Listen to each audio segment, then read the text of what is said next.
katawan, wala naman sigurong masama kung idadaan natin yan sa cute na debate. Friendly debate, Mars, diba? So, subukan natin alamin kung sino ang mas malakas ang dating dito sa Diba, Mars? Okay, so mahahati tayo sa Team Yes na Yes at Team No na No. So Team Yes, si Cam at si Aaron. Okay? We're Team Yes. Yes na Yes. At Team No naman kami ni Natalie. So susubukan natin i-argue ang bawat punto na ayon sa assigned stand natin. So, okay, game. Let's do this. Okay, issue number 1. Attractive men or women are more likely to succeed. Team Yes na Yes. Tayo yun, Pars. Tayo ang unang sasagot. So, sino ba mauuna? Pars, Aaron, do you wanna go first? Bakit sa tingin mo na pag mas may itsura, ang lalaki at babae, mas malaki yung chance na magiging successful sila? O sige, magpapaka-abogado na tayo ngayon. Okay, game. Ako, I agree. Kasi minsan, parang first impression last, di ba? Sinasabi nila.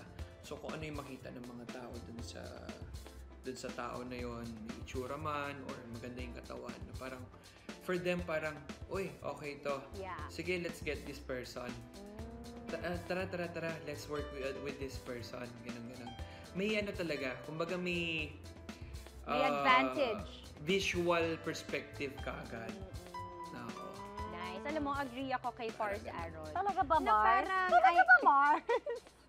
agree ako kasi team yes na yes kami. Wow, sige, So, okay. parang feeling ko, Mars, di ba, kahit naman kapag may jowa ka, di ba, ang first person, ang unang impression na makikita mo, yung physical Kagwapuhan. attributes niya. Oo. Okay. So, dun mo rin unang ibabase kung gusto mo ba siya. But syempre, you'll find out along the way kung okay ba talaga o hindi. But, I think a person who is presentable enough, meron silang advantage na, uy, parang ano siya, kunwari, malinis. Okay. Parang advantage na yun kasi kaya niyang alagaan yung sarili niya. So, parang dun pa lang, naka one step forward na siya. That's just for us, di ba, Pars? Naks, ang galing Mars. Diba? Ang hirap pala maging abogado. Ang hirap nga, Grabe. diba? Tsaka ang hirap maging abogado dun sa paglalaban mo yung hindi mo naman. Oo. Diba? At saka kailangan, Mars, with conviction. With conviction. Kailangan makumbinsi Yes. namin kayo. Oh, what about team no na no? Okay, kami, no na no. Natalie, would you like to start? I don't agree with that. And also no ako. Kasi sa akin, for me, it doesn't mean na hindi ka ganun ka gwapo, kaganda, you're not gonna be successful anymore. Eh, paano kung matalino ka at may laman yung utak mo? So, sorry, yun yung magiging boss. Ikaw yung magiging empleyado. So, for me, it doesn't matter, you know?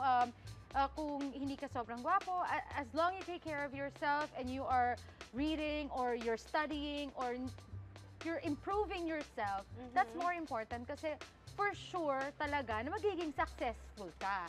Kasi doon mo nilalagoy yung oras mo kaysa naman nandun ka laging sa salamin and you're always looking at yourself for what, di ba? That's what I think. Exactly. Yeah. So, no. Okay. Yes. No na no sila.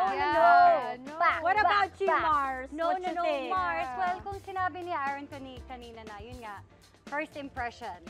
Diba? Okay, gwapo, maganda, okay. Medyo okay, dun, next level ka na. Ako, I feel kasi kapag sobrang ganda at sobrang gwapo mo, lalo kang pag-iinitan. Pwede.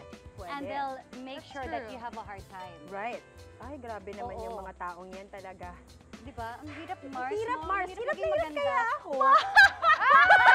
Kaya ako hindi ako sobrang gwapo. Oh my God! You're also talking from experience. Kaya dito tayo sa no na no. Okay. At saka Mars, feeling ko talaga, di ba? When you see someone pogi or maganda, parang I feel that all eyes are on you. So Yeah. parang I feel all the more you need to prove. Actually, alam mo, tama ka talaga, Mars. Hindi ko alam ba't ako nandito sa tabi ni Aaron.